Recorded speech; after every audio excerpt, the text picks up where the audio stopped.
don't mean anything, but thanks for listening. Yeah.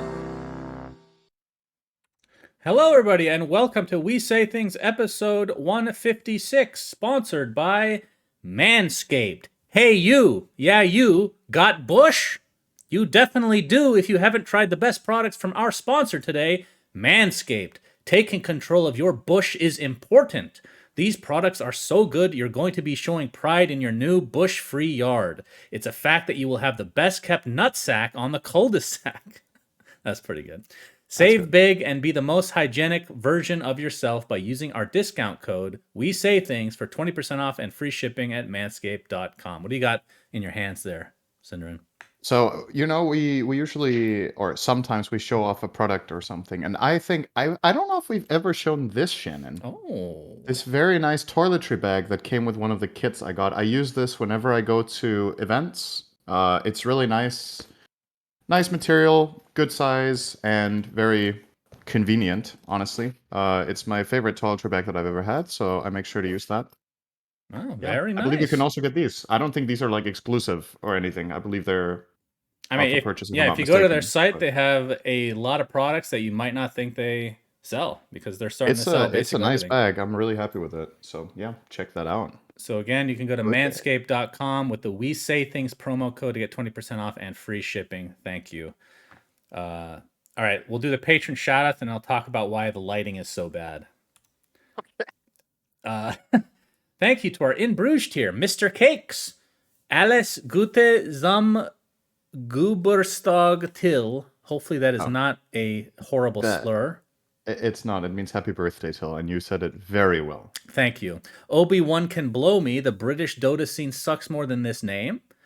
BTOD or Crandall should sponsor this show because ergonomic chairs are so much better than gaming chairs, not an ad. I cover my ears during scary moments too. Oscar Seeker, Vovalicious, please invite Puppy on the podcast. You know, these high-profile guys like Puppy we would love to have. I actually have not asked him, but I just assume he's not interested. Been trying to get Cyborg Matt on for 3 years. Even he doesn't want to come on. So he says next week every time. Every time.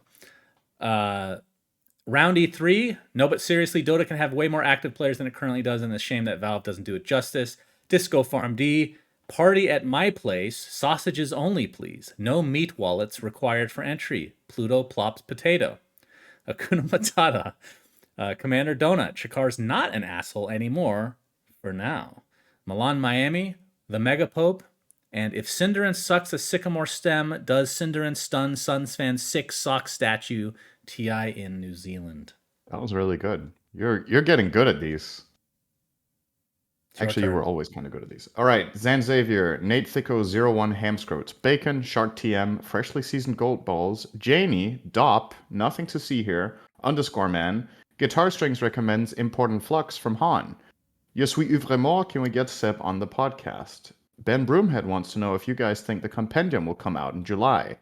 No, I think it'll come out in August. Yep, same. Pitch Black, What an Aftertaste, Anonymous, and Peter, approximately 99.85% of all the mass in the solar system is concentrated in the sun. Niebling. Sun is pretty damn heavy. Yeah. Okay, so I'm sorry about the light. I literally have no way to fix this. I guess I could do this. Let's see. Turn this on and then just look directly into the camera. Then the lighting's probably better now, right? But then I switch on the ring light.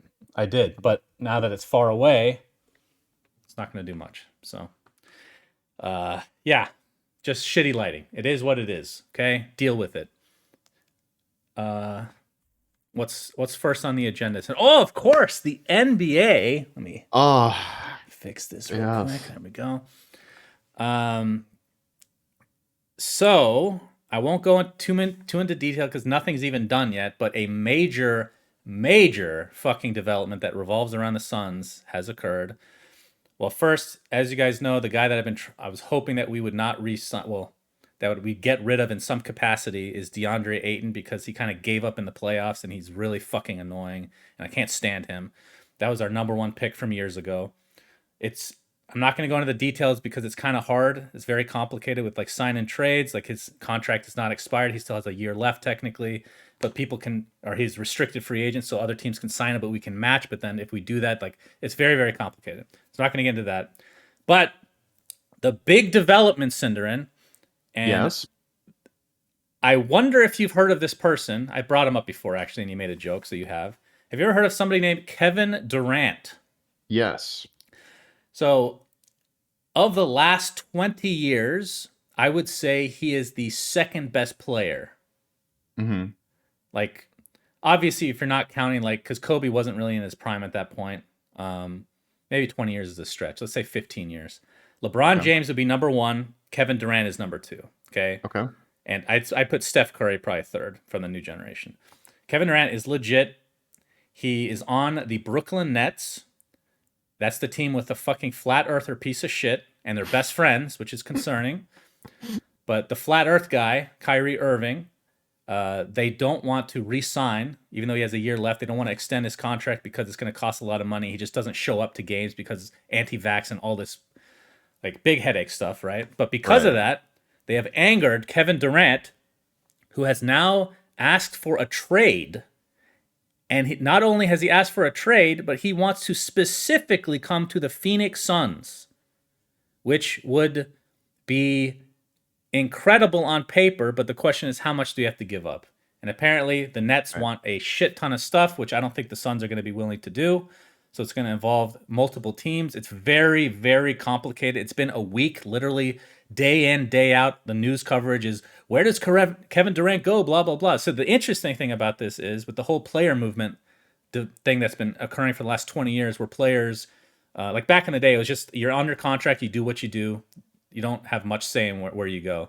But these days, because of like LeBron James, players have a lot more say, okay? Mm-hmm. But the difference is usually these players ask for trades when they have a year or two left on the contract. Kevin Durant just signed last year. He has 4 years, and he's in his prime. So it's actually if I can't unprecedented. Play with my flat earther friend, I don't want to play, is what he said. Yeah, that's pretty much true. And the hilarious thing, the thing that would make this so fucking perfect is, guess what, syndereN? Kyrie Irving wants to leave as well. What team do you think he is rumored to go to? The only team interested in Kyrie Irving. Hopefully not the Suns. No, name another team that would make this ironic. Lakers. That's right. It is the Lakers. Most hated player on the most hated team. Things are getting spicy. Drive viewership. Yeah, so that was a long NBA segment, but it's pretty fucking, like, the off seasons in the NBA are like a reality show. They're insane. It's absolutely insane. And the fact that it's involving the Suns is making it even more entertaining, but no actual news yet. So, do you know what's a fun fact about Kevin Durant? He's actually really good at CSGO. What's the joke here? He has a really good KD. That's pretty good. That's all right, good. Moving on. You got I get to recommend something for once. I was at a wedding yesterday, and one of the activities out in the garden, if you will, was called ladder golf. And I've never played this in my life. I attached an image. I don't know if you can show it on the stream, or at least look at it yourself. Right, have you ever seen this game before in your life? Right, hold on. I'm putting it on the stream. I think I am, at least. This game is actually... All right, I'll wait for you to show it. Let me know when you've shown it. Hold on. The wonders of technology. This is hard.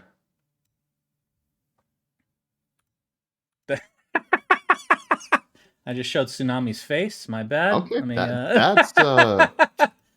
Why can't I... Hold on, let me see the image name. You should have warned me about this before we started the fucking podcast. Jesus. I mean, it's in the outline. Well, you didn't say you wanted it in there. I figured if I linked an image... Oh, I know why. I know why it's not working. It's not a fucking image. Hold on. Let me take a picture. Wait, you guys might hear something. One moment. How is it not an image? I uploaded an imager. Yeah, but you can't just drag that in easily. 1 second. Oh, okay. There we go. Got it. Okay, so explain what the hell this is. Let's go. All right. So essentially the way this game works is that this wooden construction is standing on the grass, and you're playing from, I don't know, let's just say 2-3 meters away, whatever. I don't know what the exact rules are for where you're supposed to play from. And every player has these 3 sets of bolas. and you're throwing these bolas from there, and your goal is to get them to land on top of the crossbars so that they hang over them, and then you get points. You get 1 point for the top bar, 3 points for the second bar, and 2 points for the bottom bar. And your goal is to hit exactly 21 points at the end of the game. So it's kind of like darts, where you need to hit the exact one in the end that you need. Ah. It's really, really fun. I actually very much enjoyed this game. So that gets a big recommend from me. It's like a fun garden game. You can probably buy a set of this for like $40 or something if you want to have it for All right, yourself. I'm going to show how stupid I a am. lot of fun. I did not know what bolas were until this moment. Silken bolas makes so much sense now. Yeah, that's also why some people call searing chains bola. Actually, they've called it that since back in Warcraft 3 Dota. They call them the bolas sometimes because it like chains. I mean, two I'll be players honest. These together. things kind of look like anal beads to me. Yeah, so this is called ladder golf, but there's a slang name for it in Danish, which would directly translate to testicle golf. So I'm sure you really want to have this game. Yeah. All right, that's great. Thank you for sharing. This game is really cool. So yeah, Did check you that win? out. That was a lot of fun. I won and got 2 second places or something like that. Okay, good job. And yeah, we were more than 2 players, I think. Okay, so anyway, I think. I think maybe one of the games I won, or the game I won, maybe we were only 2 in that. Oh yeah, I won 2 games 1v1, and then I got second in a 5-player game and tentative second in another 5-player game because we didn't get to finish because there was dinner. Man, you're so good. Yeah, I mean, I'm a natural talent. What can I say? It was really fun though. If you're like, I think the people that will like a game like this are people that enjoy something like bowling or boule or petanque. You know, like these games where you're like aiming and throwing something. It's very fun. Okay, next thing on the agenda is me tooting my own horn a slight bit here. I have a YouTube channel that I started back in 2013 and uploaded very few videos on, and then I discontinued it. It's been revived 2 weeks ago. Wow. I'm going to be putting content on that. I have someone editing stream highlights. I'll probably put some like guides or other Dota content, maybe some behind the scenes from LANs if I film something for it. If you guys are interested in watching that channel at all, the old videos have been hidden, so it's like a fresh start, but we still have the old sub count, which was an astonishing like 1,600 people or whatever. Yeah, if you want to check that out, it is syndereN Dota on YouTube. So I would very much appreciate if you guys want to, subscribe to the channel, so you can catch the videos that I've put up. I think so far it's been one highlight video a week, just some fun moments or game from my stream. But we'll try to add some more stuff. So yeah, check that out. I wonder if I am subscribed to your channel. I don't think you knew it existed. Probably not. Why don't you type the link in the doc, and I'll put it in the YouTube description for people to click. Very Easy good access. Idea. Just like those anal beads. Mm. That would be good content for your channel, is throwing those anal beads in some sort of a game that you can mask as a game called Golf Ladder, whatever the fuck. Yeah. All right, first big update of the week. In fact, the only big update of the week. I'm just going to read the blog post because it was super short. We think Dota is best played as a group with friends. To encourage this style of play, we're introducing a few experimental changes with the patch today to improve overall match quality for these kinds of games. Full parties are now permitted to match against any valid opposing team and are no longer required to match against a full party in ranked. Adjusted matchmaking tuning to make finding a game as a full party faster. And full parties may now all chat GG to surrender a match after 30 minutes of game time with the same 10-second cooldown and cancel UI as in pro games. This is still scored as a loss. Wow. Yeah, this was something that a lot of people prophesized would never, ever, under any circumstances happen in Dota, that you get a surrender function outside of pro games. Who do you think has been prophesizing that, syndereN? Is there somebody that you know very well that has predicted this day? I didn't think they were going to put it in. I'm not like... I'm talking about me. Did you think they were going to put it in? Cinder, I've been advocating for this for 10 years. What are you talking about? I know you've been advocating for it. That's not the point I'm making. I'm asking if you thought Valve would ever do this, not whether they should. Cinder, that's not fair. You know how jaded I am. I don't think they're going to do anything. Oh, well, okay. That's not fair. Give me the credit. All right. Han prevails. Han just died, and now a feature has come into the game. So it's 5-man parties only. Yeah. And the way it works is when you type GG, a 10-second countdown starts, and if nobody clicks cancel, you lose. So if your team goes, hey, I'm gonna get some water real quick, BRB. Yeah. You can concede. Absolutely. And if you're on LAN with them, you can quickly disconnect them and then type GG, and before they reload, you got it. So yeah, true. That will make it a great LAN.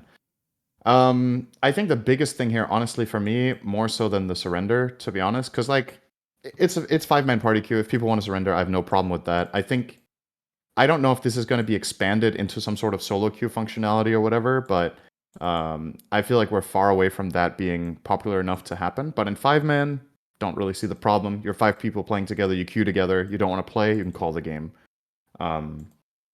The thing that's bigger for me is that full parties can match against any valid opposing team. I suppose this even means they could meet 5 solo queuers as long as those people are not selecting strict solo queue. And you can meet 4... No, you can't meet 4+1 because you can't queue ranked as 4. So you can meet 5 solos, a 3+2, 3+1-1, and 2+1-1-1, right? All of those setups should theoretically be possible for the algorithm to match. So the question here is that fair? Like, what do you think the win rate will be of a 5-stack against a 2+3, for example? Better on average. Yeah. Do you think it's going to be like a meaningful amount so that this change is bad? Because you always need to hold it up against, you can lower queue times significantly by letting it find other packs. Let's dissect this. So we can talk about people can queue up with whoever the hell they want now, basically, right?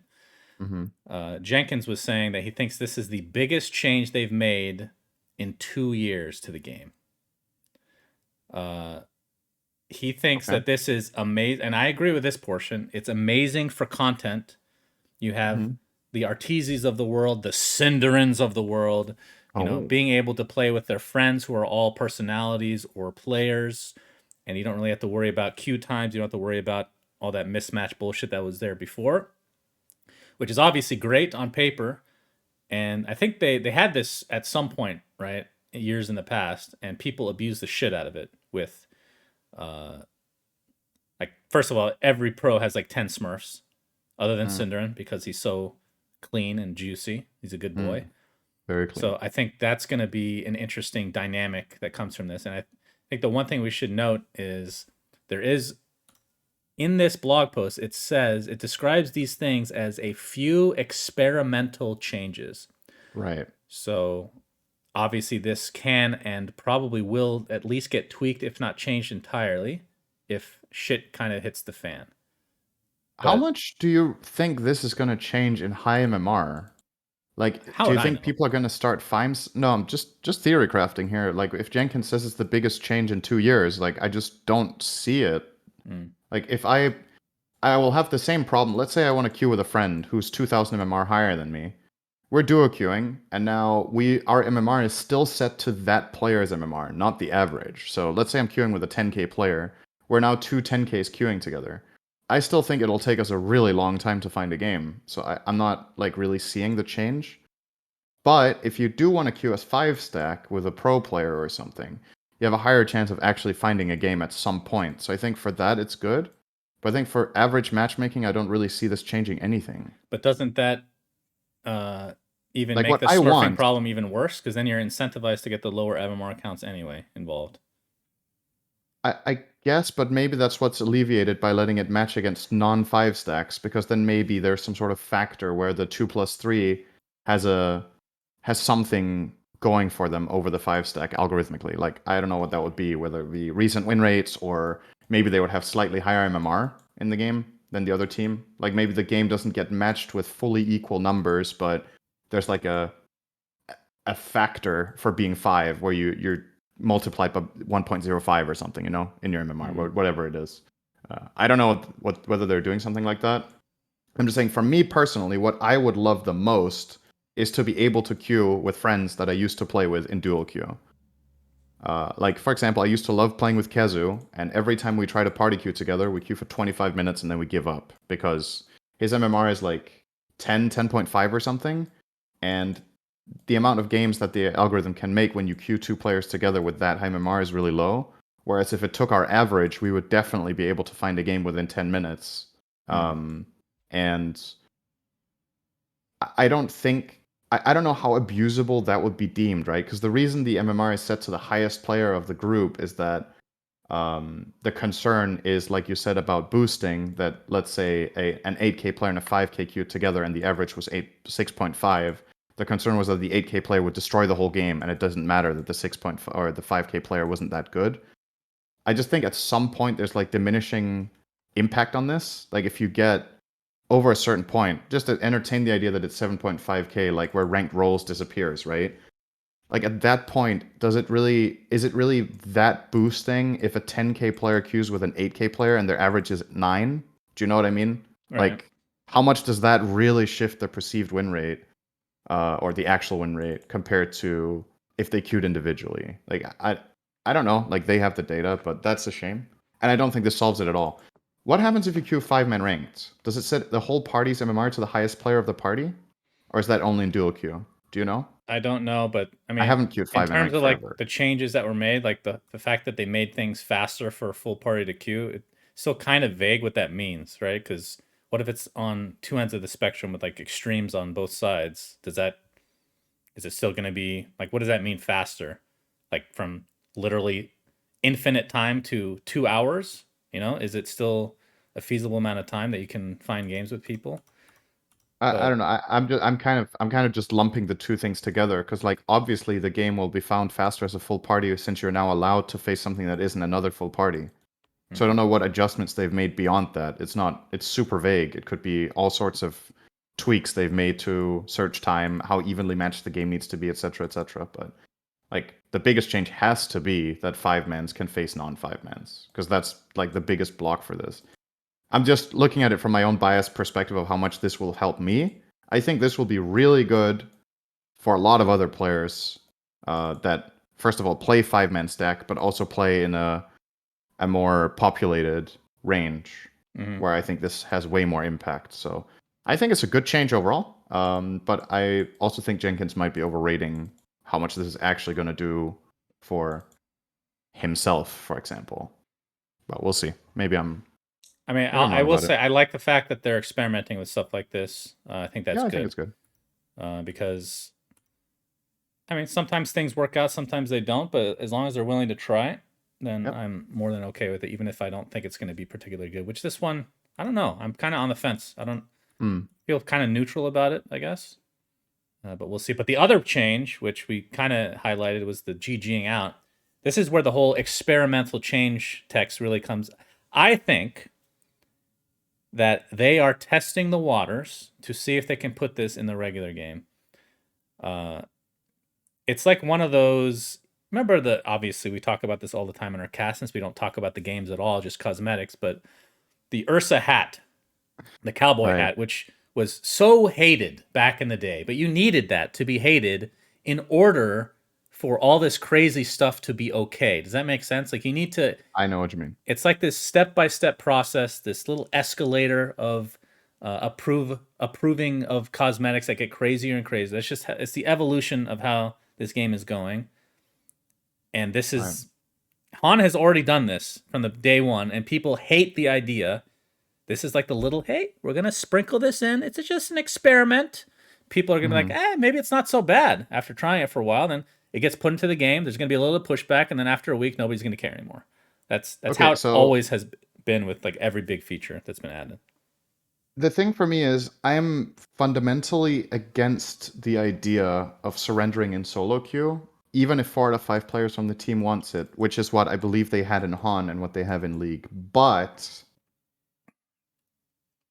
what happens currently is that with the report system and with people getting punished for destroying items and giving up, they're just gonna fucking give up anyway. So like, what's the difference? Then I might as well go to the next game. In the current solo queue universe right now, if somebody's tilted and they don't want to play, they just don't play. And then I'd rather give up, right? But in the ideal world where the report system is really effective and people that destroy items and do dumb shit in the game get severely punished for it, for ruining games, then I would not want a surrender function. So it's kind of like, which world do you want? Do you want the one where the punishments make sense? Because then I don't want surrender. In our current system, I'd rather have it. Because then we can just give up when somebody breaks their items. Just report them and move on, you know? Right. And pretend the report does I mean, something that's the together. thing. And I'm not saying that I used to be a big proponent of the concede feature, and I've kind of become a little bit more neutral, I guess, because there are two sides to it, obviously. And I don't think either side is good. That's the problem. There's both extremes. Like right now, you have games that, I mean, you're on a different level. So I think like the top end of the games, a lot of times people will just say, okay, GG, go mid and end the game. That does not happen in 99% of the other player brackets. Okay. The game will be extended for 30 minutes for no fucking reason half the time. Right. And again, this is coming from somebody that like in Han, I conceded maybe like 20 times ever. Like I rarely concede. So I know I wouldn't abuse it, but then that's the other side is people would fucking abuse it at the same time. So I don't know if And there's a system that makes sense. You raise a good point too about the people just saying, you know, GG go mid, because like a lot of, or at least some of the time in high immortal games, there's like this consensus within the team that is like, okay, we know this game state, we know we're really screwed, and we would like to just move on and play the next game. That's where you would surrender. I think in all of those cases, a surrender functionality would be fine, because in those cases, like you said, you just say GG, go in mid, and we give up. It just always comes at the cost, right? Because then there's all the cases with the griefer, who, yeah, I've already been over that, right? So it's like you said, there's just no perfect solution. But and grass is always greener because when I'm in these games that are extended, I'm like, God, I wish there was a concede feature. But in Han, I remember, like, man, this guy's trying to fucking concede. The game's not over yet. Like, it gives a defeatist mentality. So I don't know which one I prefer, honestly. I really don't. But I do think that this is going to be something. I think that this is something that they're experimenting to try to put into the general pool. And if it's generally well received, they might just add this for like really high MMR because, like you said, that makes more sense because you generally have a better idea. And then with all the people streaming at high MMR, that's just the mentality is gonna trickle down, and it's gonna be more okay by the masses. You know what I mean? That would be the strategy if I was Valve. But yeah, who knows? It's been 11 years. Now we have a concede feature, kind of. In 5v5 as a test. Yes, as a test. Specifically. Yeah. But I mean, do you disagree that and if they're testing it, they're thinking about putting this in the game? No, I agree. I think whenever you do an experiment like this, it's always with like a grander perspective in mind, right? Yeah. And knowing Valve, they love systems that kind of, you know, are universally applicable and take care of themselves. So whenever you run a test like this, you're hoping that it's good so that you can just apply it broadly and that it's just implemented and runs. So I think so too. That is right. Okay. Let us move on to the next topic, which is DPC status. Let us go through the regions that we find interesting, and then we can wrap that section up with a nice little story, which I can't wait to talk about. Okay. Which region you want I'll try to go over with? this so it's not too long of a thing. I'll try to be quick, okay? But I think we'll just highlight. We'll go through all the regions, but we'll go through them really quickly with the interesting stuff for Division 1 only, and then a random mention of Div 2 EU. So let's just start with that. So Div 2 EU is locked. It's done. Nigma Galaxy and Into the Breach got top 2, and Nigma Galaxy are 12-0 in games. Into the Breach are 12-4. They have yet to play each other for absolutely nothing. So yeah, they're both up. They can play each other for shits and giggles or whatever they want. So congrats to them.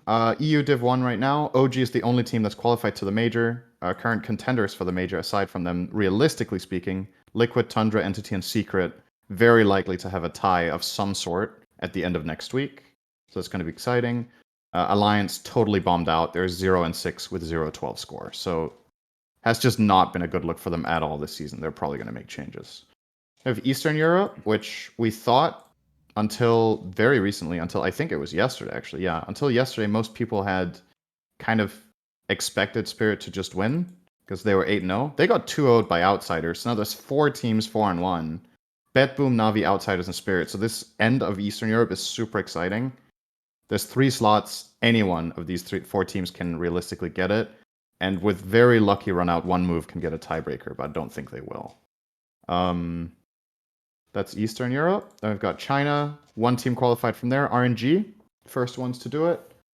And I guess for many people, the biggest story, it looks likely that LGD doesn't make the major, actually. They're 2-3. They need to win out and get a tiebreaker, essentially. But they're going to TI, right? So yeah, they're still going to TI. They have enough points. They're locked in for TIS. I believe the only mathematically team that's 100% in, but there's like multiple teams that are 99 point whatever. SEA, Boom, Talon, and Fnatic looking the strongest right now on score. Anything can happen in SEA in the last week, so also super exciting. RSG could still get there. They're currently 4-2. And then we have, I think, okay, so this is the one that you probably are most, you've been casting most of your games here and are most familiar with, but NA is gonna be really a nail biter in the end. So the thing that I thought was not going to happen actually happened. TSM got 2-0'd by Nouns. yes. So NA now has Quincy with 6-0, EG 5-1, and Nouns are 5-1. And they have one series left each. Nouns is playing 5-rat 4 staff, which for all intents and purposes should be a 2-0 for them. So they would end 6-1, which means EG versus Quincy, the absolute last game of NADPC, decides everything. If Quincy win, Quincy and Nouns would then go, assuming Nouns beat 5-rat 4 staff. How if EG crazy win, is that? If EG win, 3-way tie with 6-1 again for Quincy. So they've been in this position, I want to say twice before, where they're in a tiebreaker and lose. I really hope for them that this time they're either bringing the goods against EG and they just win out and they're done, or they can somehow get through the tiebreaker at least second place. I mean, not only undefeated in series, they have not dropped a single game the entire season. So if they lose this last series, that's going to feel like old times for them. 100%. Yeah. So that's I think in the last week, this is the most exciting DPC has ever been in multiple regions. There's so many things that can happen in the very last week. So that's super cool.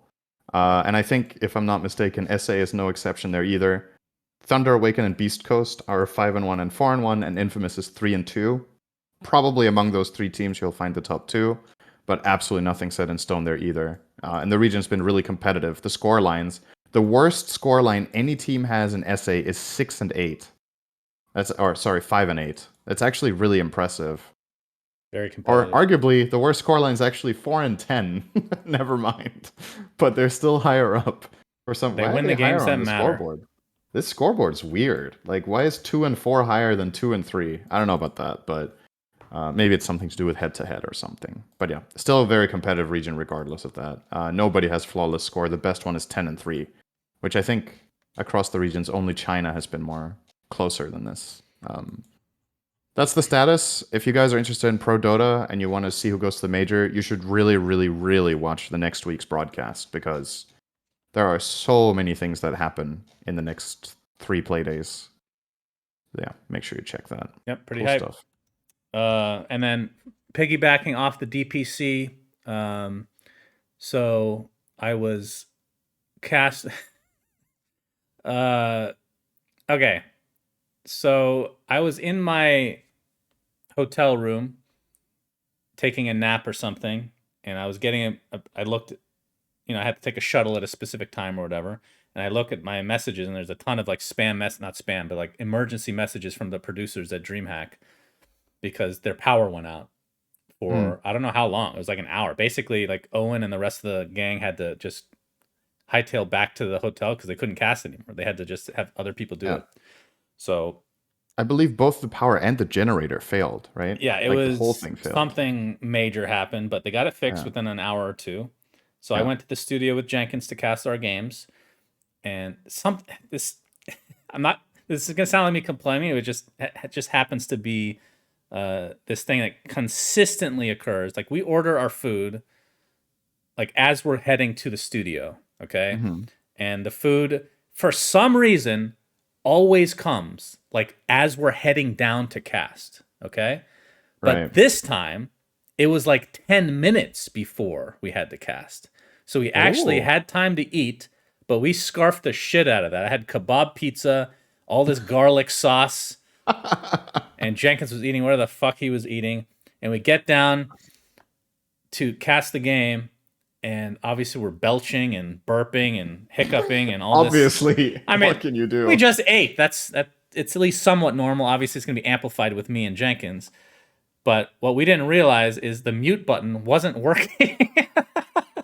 So now it wasn't a belch, to be fair. I could have went ham, but I hold the mute button and I burp, but I can hear it in my headphones. I'm like, oh shit, do people hear? And Jenkins starts laughing. I'm like, oh no. So there's actually a clip of me burping and then laughing uncontrollably afterwards, which is my crowning achievement in casting, I think. You finally did it. We've been joking about you belching or burping on cast forever, and now it happened because the mute button didn't work after a power outage. I did not think that it would be... I always thought it would be my own fault, but this one wasn't my fault, but it still happened, so... Oh my God, I would have cracked the fuck up as well if I was there. I promise you, that was hilarious. It got to the point where I had literally had to cast... I guess the audio listeners can't hear, or can't see. If you're audio listener, you can't hear, you're gonna have to look into another medium. But I had to put my hand up to the side of my head to block vision, because anytime Jenkins needed to clear his throat, he would lift his mic and I just start cracking up. Like every time. So the entire cast, I'm like this. We're both like this because we can't stop laughing. And it was a serious game. That was the worst part. It was a serious, very important game. Oh yeah, that was the Nouns TSM game, right? Yeah. Very important game. So funny. So I did feel bad for the people that wanted to watch and enjoy, but holy shit. Sometimes you just can't help yourself. I'll try to remember to put the link of that clip in the description so you guys can enjoy it. Okay, let's go on to our SAP segment. Playing Dota 2 requires skills like multitasking, pattern recognition, strategizing, leadership, and social skills. SAP is looking for exactly those skill sets in various areas like development and technology, sales, and consulting. Put your stamp on SAP's market-leading portfolio used by 94% of the world's 500 largest companies and bring your skills to work with the latest technologies. Join a dynamic and diverse group of people and develop your career. So be sure to check out SAP's open positions at jobs.sap.com or by clicking the link in the description. They're always looking for, as they described, multitude of skill sets. So take your crack at it, ladies and gentlemen. Yep. And you have a question for me, syndereN. Yes. Okay, so I'll go first. I hope we haven't had... We're reaching a point now where we've done quite a lot of questions over the last year. So maybe there's something that's either a repeat or similar. I hope we haven't had this. I'm and repeating you absolutely will not remember the answer. I know that, but... Oh, it's going to be the same answer? Mine would change. Mine, ags and shards are constantly changing. Right. I'm just saying, when I ask you a question, you would not remember if you've had it a year ago. Probably not. Yeah. You would not remember the answer. Okay. Anyway, here goes. Which of the following teams is not in the top 5 of all-time match count? So matches played. Who is not in top 5? Team as in org? Yeah, it's the name of the organization, right? Okay. Is it A, Virtus Pro, B, Alliance, C, PSG LGD, or D, Team Empire? Who is not top 5 of those 4? So VP, Alliance, LGD, or Empire? Why would you put Empire in that? Okay, I'm going to say Empire is in the top 5 because they're playing so many qualifier matches. What are the other 3? Okay. LGD? VP, Alliance, and LGD.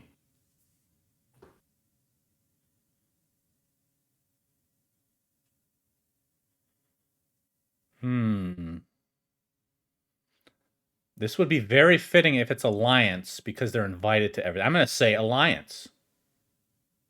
That is correct. Yes! Look at you. Oh! Wow, you actually got one right again.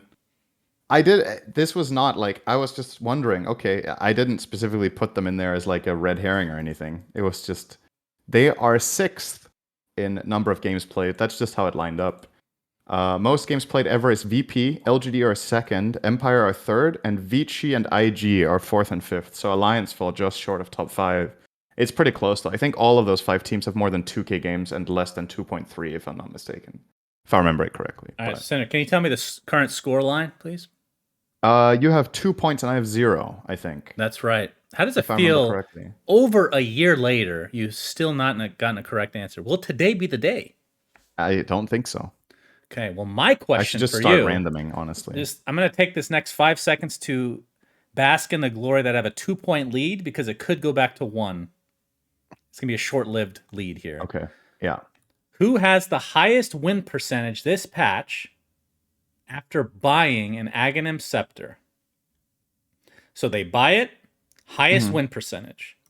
Okay. Is it Slardar, Razor, Bane Elemental, or Shadow Shaman? And it's just across all games. All ticketed games this patch. All ticketed games, highest win rate after buying Ags. Yes. Oh. Bane. Incorrect. The correct answer was Slardar with a 72.56% win rate. Bane's has to be good too, though. Bane's is 70, so... It's the second highest? Third. Wait. Who's higher than that? Razor's second. He's just behind Slardar, and then Shadow Razor Shaman Ags fourth. over 70% win rate. Yes. Dude, when do people even buy that anymore? When they're trying to throne. I guess. With the refresher. That would have a good win rate, I suppose. Yes. Damn. All right, 2-0 still. Yep. I should just... honestly, maybe I should start randoming. It would be kind of funny if I got 2 or 3 right in a row by just randoming. All right. So last question was, how many times has the most played lineup been played? I feel like I misunderstood the question. The correct answer apparently was 6. I'm going to bring up the graphic here. That was the anal beads. My bad. Oh, I thought it was Tsunami's head. I thought I put it on here. Shit. One more. A moment. Here's here. a graphic, and it's bolas. Where the heck is this stupid? Oh, episode 156. Perfect. Got it. There we go. Okay. All right. No anal beads this time. So the lineup was Slardar, Night Stalker, Elder Titan, Abaddon, and Dazzle. And it was 8 years ago, Radical Online Extremists with Solo and 633 played this lineup 6 times in a very short window and won 5 of the games. Wait, the same team Yes. played all of the games of the combo? Yes. Huh? That wasn't the question, though, was it? Exactly. That's why I'm confused, because I thought it was just the same overall lineup played across. I thought so too. Now, is it possible that that is what it means, but this is the only team to have played it 6 times? That is possible. That is absolutely possible. I still interpret the question the same way. The same team played the same draft 6 times. Yes. That's crazy. So, shout out to Farhan Chima, who guessed 5. You were just 1 off. You are the winner. Congratulations. What did we guess? I guessed 55. You guessed 50. And Tsunami guessed 10. So Tsunami wins. That was pretty good. Very well done. That was a good guess. Okay, and All that right. leads us to this week's question, which comes from SR71 Kartik, who asked which hero has done the most building damage in a game and how much. So if you want to guess in the comments, the number is more important than the hero. Let's just say the hero is like bonus points. So type in hashtag SAP Esports, the number, and then if you want, optional, the hero itself. Do you know what the theoretical maximum is? I do not know. How much health do the towers have? This one I'm going to get horribly wrong. So I feel like it's going to be tiny no matter what. It has to be. Would you agree with that?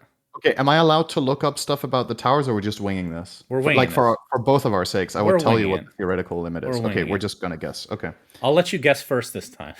Okay, I'm gonna say Lone Druid. Okay.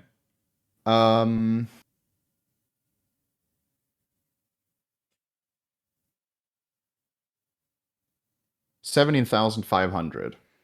70,500? 17,500. 17. Yeah, 70. There's not 70,000 building damage in the game. How much? I'm going to say 25,000 building damage. And I think it's IO Tiny. Okay. I wonder what the limit is. I don't know. Somebody in chat's bringing up a good point. We've There used done our to be guesses. I'm going to boot up Dota now. I'm going to check. There what used the to be repair maximum is. kits, so technically you could do more. Oh, shit, dude. That's true. You've already guessed. Oh, I Already didn't think guessed. about that, actually. So, yeah, you could overcap. Oh, And that makes the question even better, well, actually. there's backdoor protection as well, which heals, right? So that's already in the game by Yes, default. that's true. Yeah, so there's no limit. You're right. There's no limit at all. Either way, remember, type in hashtag That's SAP really good. Esports with the number, and then if you want the hero. Yeah, Treant Protector heals, of course. Forgot about Oh yeah, that. there's also trained heal. Yeah, I don't know. There's plenty of options. Okay, I'll give you an idea, okay? Yep. So tier 1 towers have 1800 health. Tier 2 towers have 2.5k. Tier 3 towers have 2.5k as well. And the the barracks have, each lane of barracks has, what's this? 3.5k. You know what would be an interesting outside guess here? I'm still gonna go with Tiny. What if Troll Warlord is just hitting a tower that has backdoor protection, but he's still doing damage initially, right? He just I don't know sits if there. that counts, actually. What if you sit there for 20 minutes just hitting the same tower that never dies? I don't actually know how that works. Maybe you're right. That should count as building damage, I would think. I feel like I'm insanely wrong now that I look at this. We'll see. I'll be very far off. What was my guess again? 17.5k Lone Druid? Yeah. And you said 25k Tiny? Yeah. Which I think that's maybe going to be wrong. All right, so we're going to help the audience here. I mean, they could look this up themselves, right? But the sum of health for an entire team's buildings, not counting the building that is literally called building, which is the small... The ziggurats. Ziggurats. I can count those two, actually. How many are there? Is there 7 of those? 1, 2, 3, 4, 5, 6, 6? 1, 2, 3, 4, 5, 6. Yeah, okay. So the sum of health of all buildings for one team is 46.6k. So yeah, if you factor in potential treant, potential repair kit, and potential however it works with backdoor, who knows what the limit is. But I feel like I'm awfully wrong. And if I could, I would definitely revise my guess now. But we're sticking with what we said. That's right. Stick with it. Okay, moving on. News in the competitive scene. Yapzor is taking a leave of absence. So this is what Secret ended up tweeting out. This is one of the hardest announcements we've had to make. Yapzor will take an extended break from Dota 2. We wish him a healthy recovery and hope for the best. We also would like to thank Valve for allowing a mid-season roster change. So obviously we wish Yapzor well. There's absolutely no indication on what the illness is or if it's a mental thing or, could be anything. But either way, we wish him the best. You played with him. Very nice guy, extremely skilled. Been a part of Secret for... How many? Has it been 4? It's been like 6 years, maybe. It's been a long time. He played with Secret since 2016, I think. Late 16 or early 17. So at least years. 5 years. Yeah, 5 to 6. So and he's been a staple for them, and he's replaced officially by Zayat, who's been doing pretty well, but it's just not the same without Yapzor. So hopefully he's able. He said he's going to stream and stuff, so. I don't know what that means exactly. Okay. Yeah, I don't know either. I hope it's nothing. I mean, it's probably something pretty serious, right? He's doing well with Secret. He was absent for 3 games, and now on the 4th they have to get an actual replacement for the team, because that's the limit to what you're allowed to just run a stand-in. So after that 3rd game, they gave Yapzor the time they could, I suppose, but now they have to have a competing functional roster. I hope he's going to be okay. I don't know what's the case either. Hopefully it's not like some very serious illness. But at least if where did he say that he was going to stream? I think it's like good news if he's at least staying active in the scene. I'm pretty sure. Let me check. I think he tweeted it. Let me double check. Let's see. So he tweets out, "Thank you for all the amazing words. It means so much. Special thanks to Valve for allowing us to make this unexpected change. And of course, I am forever grateful to the team that gave me this opportunity more than 5 years ago. Truly some of the best years of my life. I'm now going to take a break from the game, spend some time with the family, and possibly return to some streaming. Thanks to everyone who supported me over the years, and especially the people who kept supporting me during tough times. I wish the very best for my team, and I can't wait to see what the future holds." So, okay. That doesn't mean anything, I guess. No, I mean it obviously, that sounds optimistic, but it's still, You never really know until you know. And I'm not going to speculate. There hasn't been any official statement from him or from the team about what the case is. So all I can say is I hope it's not, something life-threatening or very serious. So yeah. He's always, like, obviously, like you said, I used to play with the guy. I think the best way I can describe Yapzor with one word is clown. He was always like messing around and joking. Huh? Sounds negative.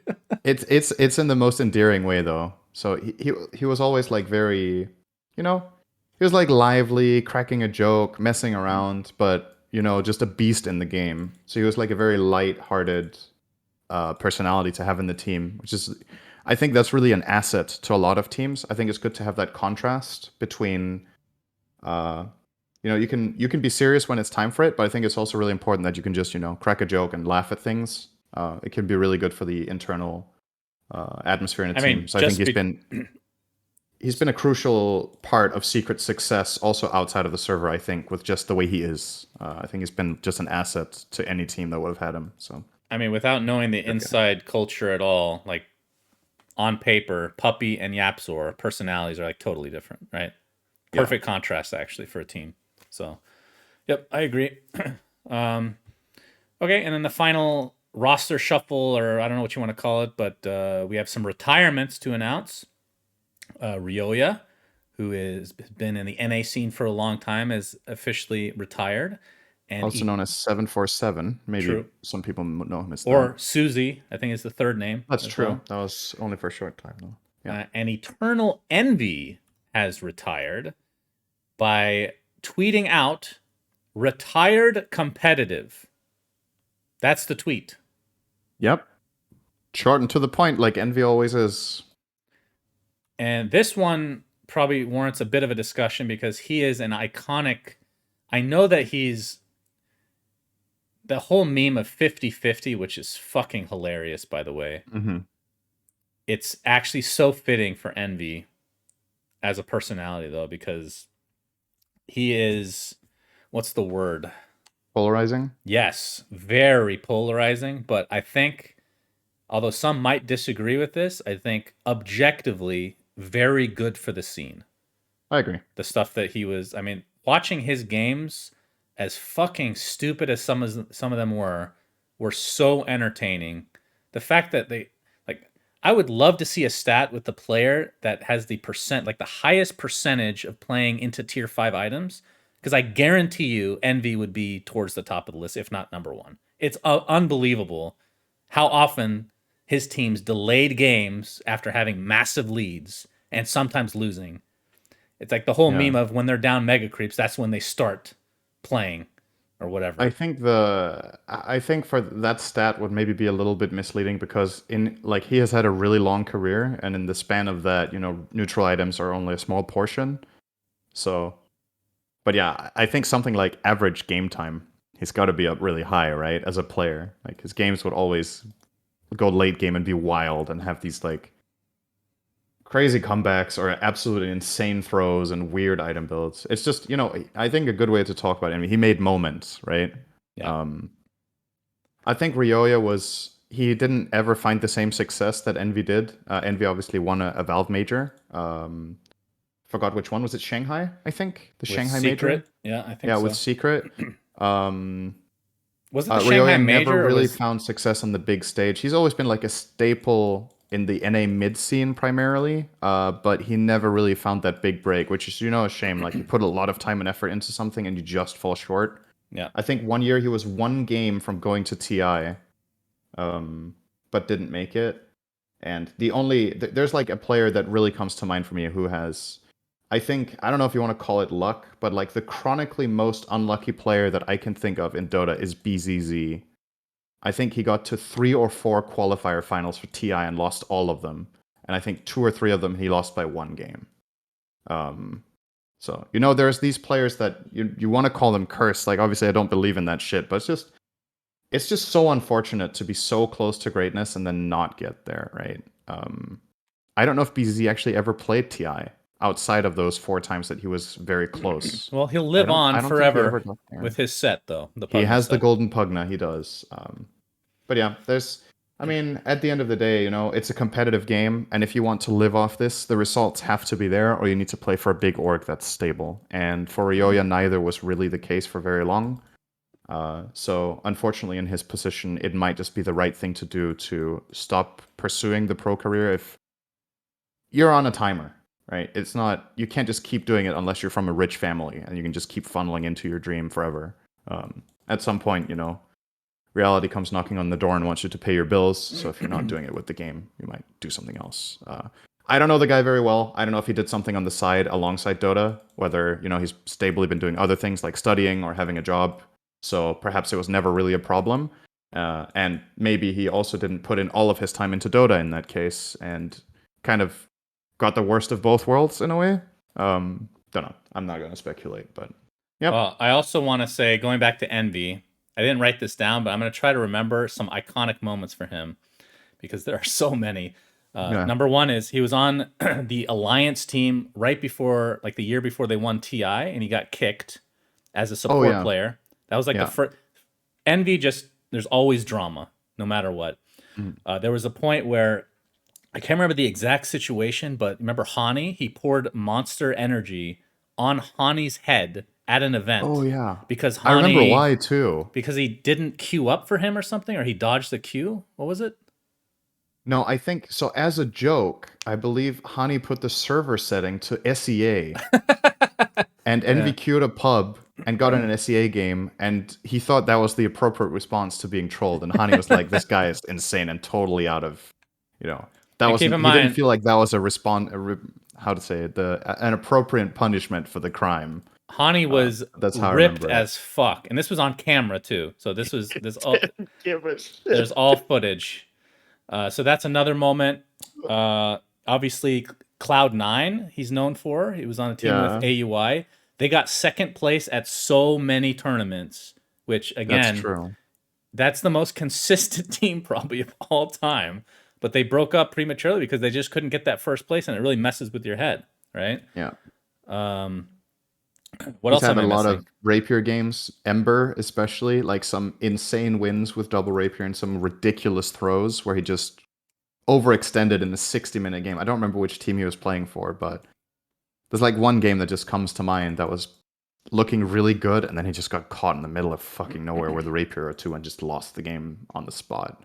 And I think a part of him, the part that kind of made him more polarizing as his career went on was I was going to say the perception, but it's not just a perception because this is what happened. He would constantly join teams and kick people.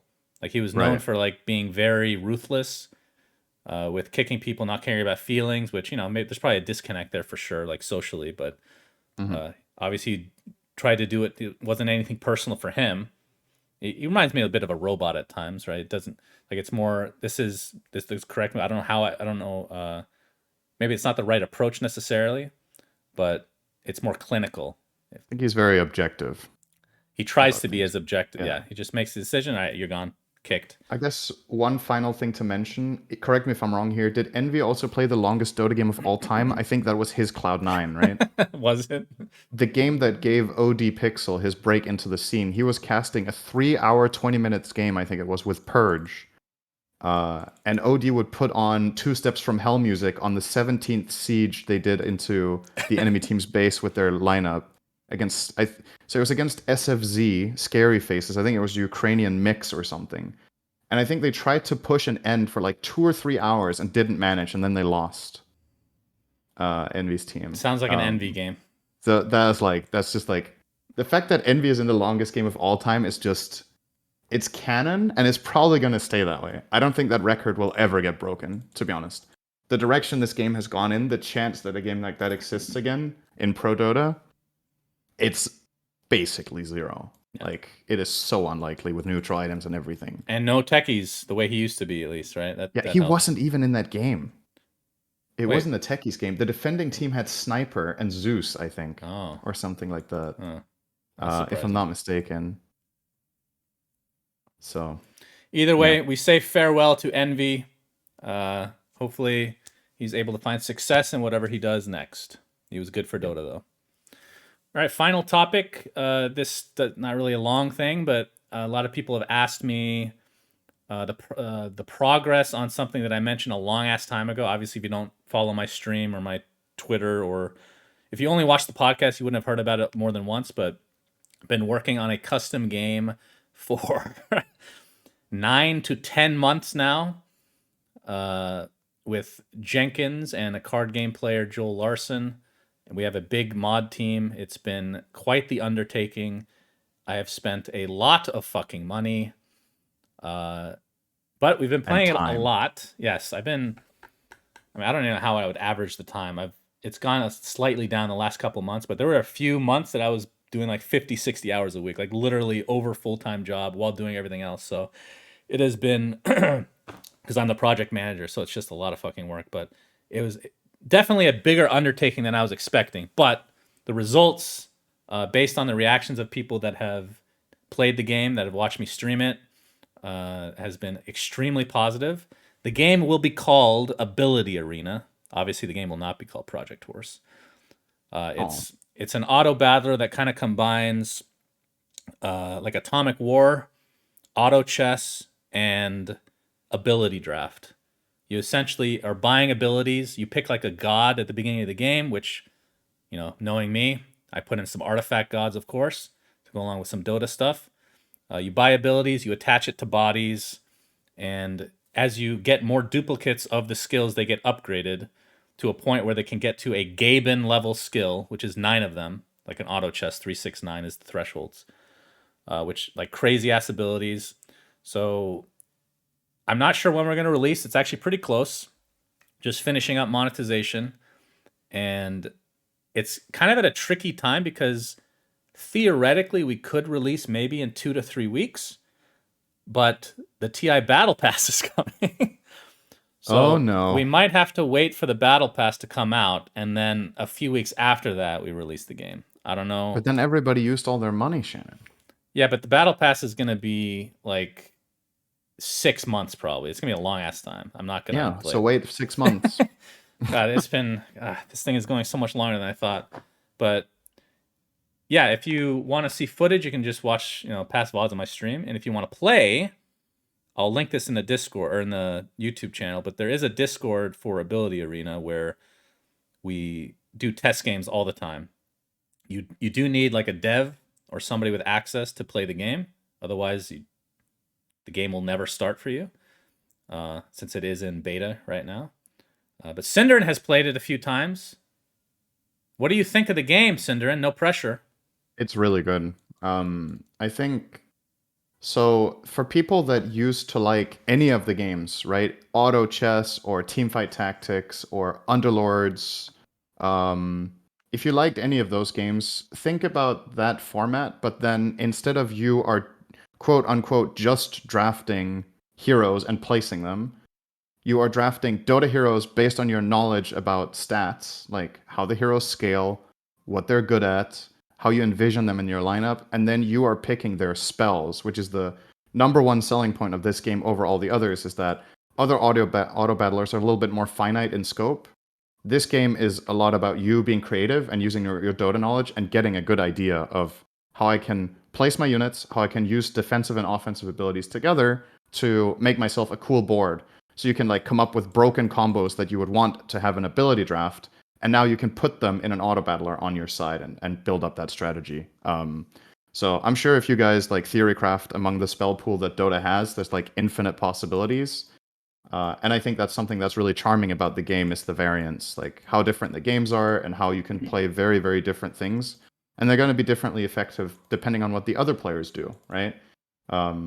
Yeah, I don't want to go into too much detail here. I think people should explore it for themselves. But over time, I've had the pleasure of playing this like sporadically. It's been like, I haven't played it every day at all, like the game testers have. So I've played it like maybe one time, and then I haven't played it for a month, and then I've played it again. I haven't played it for a month, and I've played it again. So I've seen like these very major steps in development, with the UI being a lot cleaner, way more spells and interactions being added, balancing, all that stuff. So it's been super enjoyable, and I think it's been really noticeable that you've put a lot of time and heart into it, and a lot of work hours. So Wow. I hope people are going to like it. I really think it deserves to be played by a lot of people, and Yeah, we've been playing a lot with like talent at the event, and there's a couple people that are obsessed.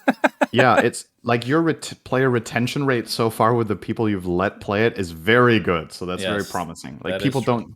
most people don't just play one game and they're like, this is not for me. Most people get hooked or at least want to play it more in the future. So Yep. So stay tuned for news on Very Ability good. Arena.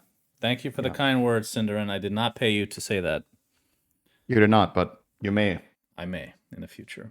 Okay. That brings us to the end of this week's episode. Thank you very much. Sorry about the weird times in which we're recording. It might be the same next week. I don't even know my schedule because of tiebreakers, because I'm staying for tiebreakers, so it depends on how long they last. But we could probably record on the Thursday next week, just maybe not at the usual time, but we might be able to record the normal day. Yeah, so Maybe. I mean that's the TBD. big issue is I'm mostly doing NA, so I'm waking up way later in the day, so like 10:30 a.m. is not feasible, unfortunately. No. So times are gonna be a little bit sporadic for this next week, but then after that we should get back on track, theoretically. But yeah. Yep. Thanks for watching, everybody. Until next time, sunsfan and syndereN signing out. Goodbye. Bye. We say things that don't mean anything. But thanks for listening. Yeah.